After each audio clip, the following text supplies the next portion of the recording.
আল্লাহ আমাদের বানিয়েছেন, পৃথিবীতে পাঠিয়েছেন, এখানে আমাদের প্রয়োজনটা কি, আমাদের এই অস্তিত্বের উদ্দেশ্যটা কি? এর উত্তরে বলেছেন সূরা মুলক অধ্যায় নম্বর 67 আয়াত নম্বর 2, আল্লাহ বলেছেন আল্লাযী খালাকাল মাউতা ওয়াল হায়াতা, যে আল্লাহ সৃষ্টি করেছেন মৃত্যু ও জীবন পরীক্ষার জন্য। কে তোমাদের মধ্যে কর্মে উত্তম?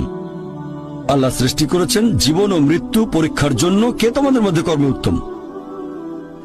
আল্লাহ পবিত্র কোরআনে বলেছেন সূরা আলে ইমরান অধ্যায় নম্বর 3 আয়াত 185, আল্লাহ বলেছেন কুল্লু নাফসিন যায়কাতুল মউত, প্রত্যেক জীব মৃত্যুর স্বাদ গ্রহণ করবে, আর চূড়ান্ত বিচার হবে রোজ কিয়ামতের দিনে। যাকে সেদিন দোজখ থেকে রক্ষা করা হবে আর বেহেশতে দাখিল করা হবে, সেই পৃথিবীর উদ্দেশ্য অর্জনে সফল কাম। কারণ এই পার্থিব জীবন ছলনাময় ভোগ ব্যতীত আর কিছুই নয়।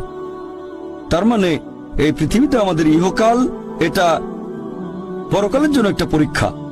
যদি আল্লাহ সুবহানাহু ওয়া তাআলা